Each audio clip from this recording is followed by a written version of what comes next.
نبوت کوئی کسبی چیز نہیں ہے کہ کوئی آدمی محنت کرتا رہے ایک مقام ایسا آئے گا کہ اس کو نبوت عطا ہو جائے گی، ایسا معاملہ نہیں ہے۔ کوئی کتنا بڑا عبادت گزار بن جائے، اس عبادت گزاری کی بنیاد پر اللہ تبارک و تعالیٰ نبوت عطا نہیں فرماتے ہیں۔ نبوت ایک واہبی عطائی چیز ہے، جس کو اللہ تبارک و تعالیٰ چن لیتے ہیں اس کو نبوت عطا فرما دیتے ہیں۔ حضور صلی اللہ علیہ وسلم کے بعد نبوت کا دروازہ بند ہو گیا، اب کوئی نیا نبی نہیں آ سکتا۔ بعض لوگوں نے اللہ تعالیٰ حفاظت فرمائے، حضور صلی اللہ علیہ وسلم کے بعد کئی لوگ ایسے آئے جنہوں نے نبوت پر ڈاکہ ڈالنے کی کوشش کی۔ حضور صلی اللہ علیہ وسلم ارشاد فرمایا تھا اس کا مفہوم کہ میرے بعد 30 کذاب یعنی جھوٹے مدعی نبوت آئیں گے۔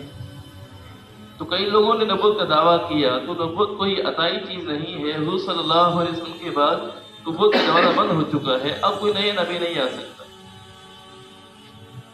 تو سارے نبیوں کو اللہ تبارک و تعالیٰ نے شرف عطا فرمایا ہے،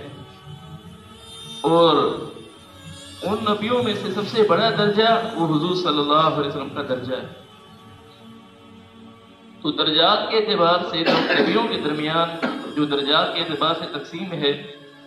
جس کے بعد جتنا زیادہ علم ہے اس کا درجہ باقی نبیوں سے اتنا بڑھ کے ہے۔ قرآن پاک میں اللہ تبارک و تعالیٰ نے ارشاد فرمایا ہے، باللہ من الشیطان الرجیم، تلک الرسل فضلنا بعضهم علی بعض، یہ رسول ہے کہ ہم نے ان میں سے بعض کو بعض پر فضیلت دی ہے۔ تو بعض نبیوں پر جو فضیلت دی گئی ہے اس کی بنیاد یہ نہیں کہ عبادت میں آگے بڑھے ہوئے تھے اس لیے فضیلت عطا فرمائی، بلکہ یہاں جو بنیاد ہے وہ علم ہے کہ جس کو جتنا زیادہ علم عطا ہوا اس کا درجہ نبوت کے اعتبار سے باقی نبیوں سے اتنا فائق ہے، اتنے آگے بڑھے ہوئے۔ حضور صلی اللہ علیہ وسلم کو اللہ تبارک و تعالیٰ نے اولین و آخرین کا علم عطا فرمایا، یعنی جتنے پہلے نبی گزرے ہیں ان سارے نبیوں کا علم اللہ تبارک و تعالیٰ نے حضور صلی اللہ علیہ وسلم کو اللہ تبارک و تعالیٰ نے عطا فرمایا ہے۔ تو قیامت تک جتنے بھی لوگ آئیں گے ان کو جتنا علم عطا ہوگا ان سب سے بڑھ کر اللہ تبارک و تعالیٰ نے حضور صلی اللہ علیہ وسلم کو علم عطا فرمایا۔ تو اولین و آخرین کا اللہ تبارک و تعالیٰ نے حضور صلی اللہ علیہ وسلم کو علم عطا فرمایا۔ تو سب سے بڑا درجہ نبوت کے اعتبار سے حضور صلی اللہ علیہ وسلم کا درجہ ہے، اور جب تک یعنی حضور صلی اللہ علیہ وسلم جنت میں داخل نہ ہو جائیں کوئی نبی جنت میں جا نہیں سکتا۔ اللہ تبارک و تعالیٰ حضور صلی اللہ علیہ وسلم کو قیامت کے دن شفاعت کا حق عطا فرمائیں گے۔ جب کوئی نبی اللہ تعالیٰ کے سامنے سفارش نہیں کر سکے گا، حضور صلی اللہ علیہ وسلم سفارش کرنے والے ہوں گے۔ اللہ تبارک و تعالیٰ اتنا بڑا مقام عطا فرمائیں گے۔ تو نبوت کے اعتبار سے جو فوقیت ایک دوسرے کے اوپر دی جاتی ہے، فضیلت دی جاتی ہے، اس کی بنیاد علم ہے۔ تو نبیوں کے بعد جو درجہ آتا ہے وہ حضرات صحابہ کرام رضی اللہ تعالیٰ عنہم اجمعین کا درجہ آتا ہے۔ نبیوں کے بعد جس کا مقام ہے، درجہ ہے، وہ صحابہ کا درجہ ہے۔ اور صحابہ رضی اللہ تعالیٰ عنہم اجمعین کو جو مقام دیا گیا ہے، ان میں سے بعض کو بعض پر جب فضیلت دی جاتی ہے تو اس کی بنیاد صحابیت ہے۔ یہ صحابیت کا شرف ہونا یہ بنیاد ہے ان کو فضیلت دی جانی۔ یہاں عبادت نہیں کہ کوئی صحابی عبادت میں آگے بڑھا ہوا ہے اس لیے اس صحابی کا مقام دوسرے صحابہ سے آگے ہے، یہ نہیں، بلکہ بنیاد صحابیت ہے۔ جس کو جتنی صحابیت صحبت نبی جس کو جتنی زیادہ میسر ہوئی اس کا مقام اتنا بلند ہے، اتنا بڑا ہے۔ اور درجے کے اعتبار سے جس کو جتنی صحبت کم میسر ہوئی اس کا درجہ ان سے نیچے ہے، اس سے نیچے۔ تو ہے سارے کے سارے صحابہ جنتی، وَكُلًّا وَعَدَ اللَّهُ الْحُسْنَى، سب کے ساتھ اللہ تبارک و تعالیٰ نے جنت کا وعدہ فرمایا۔ لیکن مقام اور مرتبہ کے اعتبار سے جس کو جتنی زیادہ صحبت حضور صلی اللہ علیہ وسلم کی حاصل ہوئی اس کا مقام اتنا بلند ہے۔ تو اب ہم دیکھتے ہیں کہ حضور صلی اللہ علیہ وسلم کی صحبت سے سب سے زیادہ نفع اٹھانے والے صحابہ کون سے ہیں؟ تو حضور صلی اللہ علیہ وسلم کو جب نبوت عطا ہوئی ہے تو سب سے پہلے آپ صلی اللہ علیہ وسلم پر ایمان لانے والے کون ہیں؟ ہم مردوں میں سے دیکھتے ہیں، بڑی عمر والوں میں سے دیکھتے ہیں تو حضرت ابوبکر صدیق رضی اللہ تعالیٰ عنہ سب سے پہلے حضور صلی اللہ علیہ وسلم پر ایمان لانے والے، کہ عاقل بھی ہیں، بالغ بھی ہیں، مردوں میں سے بھی ہیں، تو یہ سب سے پہلے ہیں جو حضور صلی اللہ علیہ وسلم پر ایمان لانے والے ہیں۔ بچوں میں سے حضرت علی کرم اللہ وجہہ، یہ حضور صلی اللہ علیہ وسلم پر ایمان لانے والے ہیں۔ غلاموں میں سے حضرت زید بن حارثہ رضی اللہ تعالیٰ عنہ، یہ حضور صلی اللہ علیہ وسلم پر ایمان لانے والے ہیں، وہ غلام ہیں۔ حضرت علی رضی اللہ تعالیٰ عنہ چھوٹے بچے ہیں۔ حضرت عورتوں میں سے حضرت خدیجہ کبریٰ رضی اللہ تعالیٰ عنہا، یہ حضور صلی اللہ علیہ وسلم پر ایمان لانے والی تھی۔ تو اب ہم دیکھتے ہیں کہ ان چاروں میں سے مرتبے کے اعتبار سے بلند دیکھتے ہیں تو اس اعتبار سے حضرت ابوبکر صدیق رضی اللہ تعالیٰ عنہ جو عاقل ہیں، بالغ ہیں، یعنی بڑی عمر کے ہیں اور مردوں میں سے ہیں، تو یہ سب سے پہلے ایمان لانے والے ہیں، تو انہی کا درجہ سب سے بلند ہے۔ الرجال قوامون علی النساء، اللہ تبارک و تعالیٰ نے مردوں کو فوقیت عطا فرمائی ہے عورتوں پر۔ تو ابوبکر صدیق رضی اللہ تعالیٰ عنہ یہ شروع سے ہی اسلام لے آئے اور حضور صلی اللہ علیہ وسلم کے ساتھ ہمیشہ ساتھ رہنے والے، اور آپ صلی اللہ علیہ وسلم کے ہر خوشی اور غم کے ساتھی ہیں، ہر خوشی اور غم کے ساتھی ہیں۔ ایسا مقام کہ جہاں بڑی سے بڑی پریشانی لاحق ہو سکتی ہے، اس مقام پر دیکھا جاتا ہے تو حضرت ابوبکر صدیق رضی اللہ تعالیٰ عنہ حضور صلی اللہ علیہ وسلم کے ساتھ نظر آتے ہیں۔ کہ دو مقام ایسے ہیں کہ جہاں بڑے خطرے کی جگہیں ہیں، بڑا خطرہ معلوم ہوتا ہے۔ ایک ایسی غار کہ جو ویران ہو، جس کے بارے میں معلوم نہیں کہ اندر کیا کچھ ہوگا، وہ خطرے کی جگہ ہے، دشمن بھی ہو سکتا ہے، جانور بھی ہو سکتا ہے، مودی جانور بھی، وہاں بھی دیکھا جاتا ہے تو حضرت ابوبکر صدیق رضی اللہ تعالیٰ عنہ یا عرض کر رہے ہیں یا رسول اللہ آپ ٹھہر جائیے، یہ ویران غار ہے، کہیں کوئی موذی جانور آپ کو نقصان نہ پہنچا دے، کوئی سانپ ہو کوئی آپ کو تکلیف نہ پہنچا دے۔ پہلے داخل ہوتے ہیں اور جا کر غار کی صفائی کرتے ہیں، غار کے سوراخ اپنی چادر کو پھاڑ کے سوراخ جو ہے وہ بند کرتے ہیں۔ تو اس مشکل مقام اور پریشانی کا مقام جو بن سکتا ہے، تکلیف کا مقام جو بن سکتا ہے، وہاں پر نظر ابوبکر صدیق رضی اللہ تعالیٰ عنہ آتے ہیں کہ ہاں نبوت کی حفاظت کرنے والے ہیں، نبوت کی نبی کی حفاظت کرنے والے ہیں ابوبکر صدیق رضی اللہ تعالیٰ عنہ۔ اور دوسرا مشکل مقام کہ جب قبر میں رکھا جاتا ہے تو وہاں بھی سانپ اور بچھوؤں کا ڈر ہوتا ہے کہ کہیں ایسا نہ ہو کہ اس بندے کے کوئی ایسا عمل نہ ہو کہ جس کی وجہ سے اللہ تبارک و تعالیٰ ناراض ہو اور اس بندے کو کوئی نقصان نہ پہنچ جائے۔ تو وہاں بھی دیکھتے ہیں تو حضرت ابوبکر صدیق رضی اللہ تعالیٰ عنہ وہاں ان کو قبر میں رکھا جا رہا ہے تو وہاں حضور صلی اللہ علیہ وسلم ساتھ غار میں حضرت ابوبکر صدیق رضی اللہ تعالیٰ عنہ نبوت کی حفاظت کرنے والے ہیں، اور قبر کے اندر حضور صلی اللہ علیہ وسلم حضرت ابوبکر صدیق رضی اللہ تعالیٰ عنہ کے ساتھ۔ کتنی زیادہ مصاحبت ہے کہ دنیا میں بھی ساتھ رہے ہیں اور اخروی مقام قبر کے اندر بھی حضور صلی اللہ علیہ وسلم کے ساتھ، اور اللہ کے نبی صلی اللہ علیہ وسلم کی صحبت کے ساتھ ساتھ آپ صلی اللہ علیہ وسلم پر سب کچھ قربان کرنے میں یہ سب سے پیش ہے۔ چاہے مال کے اعتبار سے ہے کہ حضور صلی اللہ علیہ وسلم کا جو عکس تھا وہ حضرت ابوبکر صدیق رضی اللہ تعالیٰ عنہ میں نظر آتا تھا۔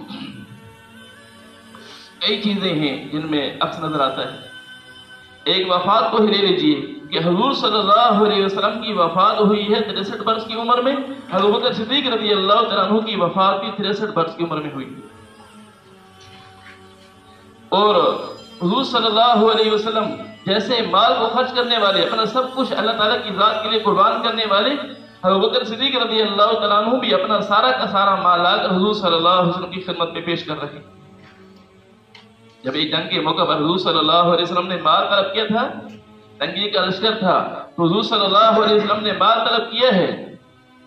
تو حضرت عمر رضی اللہ تعالیٰ عنہ فرماتے ہیں کہ میرے دل میں خیال پیدا ہوا کہ آج کے دن میں حضرت ابوبکر صدیق رضی اللہ تعالیٰ عنہ سے مال کے اعتبار سے آگے بڑھ جاؤں گا۔ فرمایا کہ یہ آخری مقام تھا جہاں میرے ذہن میں یہ خیال آیا تھا، اس کے بعد میرے ذہن سے یہ خیال ہی ختم ہو گئے کہ حضور صلی اللہ حضرت ابوبکر صدیق رضی اللہ تعالیٰ عنہ سے میں کبھی آگے بڑھ سکتا ہوں۔ تو فرماتے ہیں کہ میں اپنے آدھے مال کو لے کر حاضر ہوا تھا، مال کے 2 حصے کیے تھے، آدھا مال لے کے آیا تھا، تو حضرت بکر صدیق رضی اللہ تعالیٰ عنہ اپنے گھر کا سارا مال گویا کہ سارے گھر کو صاف کر کے سوئی دھاگے تک حضور صلی اللہ علیہ وسلم کی خدمت میں پیش کر دی. تو حضور صلی اللہ علیہ وسلم کا عکس نظر آتا تھا ان کے اندر، ان کے مزاج کے اندر. اور بہادری کے اندر دیکھ لیا جائے، غزوہ حنین میں جب ایک ایسا معرکہ پیش آیا کہ جب دشمنوں کی طرف سے تیروں کی بوچھاڑ ہو گئی اور صحابہ رضی اللہ تعالیٰ عنہ مجمعین کے قدم اکھڑ گئے، یعنی اتنی زیادہ تیروں کی بارش ہوئی، اتنے زیادہ تیر آئے کہ حضرات صحابہ کرام رضی اللہ تعالیٰ عنہ مجمعین وہاں ٹھہر نہ سکے. حضور صلی اللہ علیہ وسلم بہادری سے آگے بڑھتے ہوئے کیا فرما رہے ہیں؟ انا النبی لا کذب انا ابن عبد المطلب، میں نبی ہوں، یہ جھوٹ نہیں ہے، میں عبد المطلب کا بیٹا ہوں. آپ صلی اللہ علیہ وسلم یہ اشعار پڑھ رہے ہیں اور آگے بڑھ رہے ہیں، اشعار پڑھ رہے ہیں آگے بڑھ رہے ہیں. یعنی آپ صلی اللہ علیہ وسلم کتنی بہادری سے جب اس وقت میں جب سارے کے سارے یعنی جن سب کے قدم اکھڑ گئے ہیں، اس وقت میں حضور صلی اللہ علیہ وسلم آگے بڑھ رہے ہیں. اور حضور صلی اللہ علیہ وسلم کی وفات کے وقت میں جب ایک بہت بڑی پریشانی کھڑی ہوئی کہ بعض لوگوں نے یہ کہا کہ ہم زکوٰۃ میں یعنی زکوٰۃ تو دیں گے لیکن زکوٰۃ میں کچھ کمی کے بارے میں کہنے لگے، تو حضرت بکر صدیق رضی اللہ تعالیٰ عنہ نے فرمایا کہ اگر کوئی زکوٰۃ میں بکری کی رسی، جانور کی رسی میں بھی کمی کرے گا تو میں اس سے بھی جہاد کروں گا اور میں اکیلا اس سے لڑوں گا. مجھے اکیلا لڑنا پڑا تو میں اس سے اکیلا ہی لڑوں گا، لیکن میں اللہ کے دین میں کمی کو برداشت نہیں کر سکتا. تو جہاں حضور صلی اللہ علیہ وسلم کی بہادری نظر آتی ہے تو حضور صلی اللہ علیہ وسلم کا عکس حضرت بکر صدیق رضی اللہ تعالیٰ عنہ پہ نظر آتا ہے. اور حضرت علی رضی اللہ تعالیٰ عنہ فرمایا کرتے تھے کہ کان اشجع الناس، حضرت بکر صدیق رضی اللہ تعالیٰ عنہ لوگوں میں سب سے بڑے بہادر تھے. حضرت علی رضی اللہ تعالیٰ عنہ یہ بات فرمایا کرتے تھے. تو حضور صلی اللہ علیہ وسلم کی صحبت بھی اٹھانے والے اور آپ صلی اللہ علیہ وسلم کی مزاج کو بھی لینے والے تھے. جو آپ صلی اللہ علیہ وسلم کے مزاج میں ایک بات ہے وہی حضرت بکر صدیق رضی اللہ تعالیٰ عنہ میں منتقل ہے. اور عجیب بات ہے کہ حضرت بکر صدیق رضی اللہ تعالیٰ عنہ کے فضائل پر جتنی بھی احادیث ہیں ان میں سب سے زیادہ جو مرویات ہیں وہ حضرت عمر رضی اللہ تعالیٰ عنہ اور حضرت علی رضی اللہ تعالیٰ عنہ سے منقول ہیں کہ کتنے صفات کے حامل انسان اور سب سے زیادہ نرم دل بھی تھے. حضرت اللہ ابن عمر رضی اللہ تعالیٰ عنہما فرماتے ہیں، یہ حیلۃ الاولیاء میں کتاب میں لکھا ہوا یہ بات کہ سب سے زیادہ قریش کے اندر 3 آدمی سب سے زیادہ نرم دل تھے. ایک حضرت بکر صدیق رضی اللہ تعالیٰ عنہ، ایک حضرت ابو عبیدہ ابن جراح رضی اللہ تعالیٰ عنہ، ایک حضرت عثمان غنی رضی اللہ تعالیٰ عنہ. یہ 3 صحابہ میں سب سے زیادہ نرم دل تھے. اور اللہ تعالیٰ کے سامنے رونا گڑگڑانا عبادات دیکھی جائیں تو سب سے آگے نظر آتے ہیں. تو عرض یہ کر رہا تھا کہ صحابیت ایک ایسا شرف ہے، صحابیت ایک ایسا شرف ہے کہ جو نبوت کے بعد سب سے بڑا مقام ہے، اور جس کو جتنی زیادہ صحابیت حاصل ہوئی ہے اس کا مقام اتنا زیادہ بلند ہے. حضرت بکر صدیق رضی اللہ تعالیٰ عنہ کو حضور صلی اللہ علیہ وسلم کی سب سے زیادہ صحبت حاصل ہوئی. امام رازی رحمہ اللہ تعالیٰ فرماتے ہیں کہ انہوں نے اس واقعے کو نقل کیا ہے کہ حضرت بکر صدیق رضی اللہ تعالیٰ کی جب وفات ہوئی ہے تو فرماتے ہیں کہ جب ان کی وفات ہوئی ہے تو ان کی وفات کے بعد ان کی وصیت تھی، حضرت بکر صدیق رضی اللہ تعالیٰ کی وصیت تھی کہ میری میت کو لے جایا جائے اور جا کر روضہ رسول کے سامنے رکھ دیا جائے اور وہاں حضور صلی اللہ علیہ وسلم کے روضہ رسول پہ حضور صلی اللہ علیہ وسلم کے روضہ پہ جا کر سلام پیش کر دینا اور کہنا کہ ابو بکر یہاں دفن ہونے کی اجازت چاہتے ہیں، اگر آپ کی طرف سے اجازت ہے تو پھر ان کو یہاں دفن کر دیتے. تو حضرات صحابہ کرام رضی اللہ تعالیٰ عنہ اجمعین ان کی میت کو لے کر وہاں پہنچے ہیں اور حضور صلی اللہ علیہ وسلم کے روضہ پر سلام عرض کیا اور سلام کے بعد یہ عرض کیا کہ حضرت ابوبکر رضی اللہ تعالیٰ عنہ دفن ہونے کی اجازت چاہتے ہیں. تو امام راضی رحمۃ اللہ فرماتے ہیں کہ قبر سے آواز آئی کہ محبوب کو محبوب کے ساتھ ملا دیا جائے، محبوب کو محبوب کے ساتھ ملا دیا جائے. یعنی حضور صلی اللہ علیہ وسلم سے ان کو محبت ہے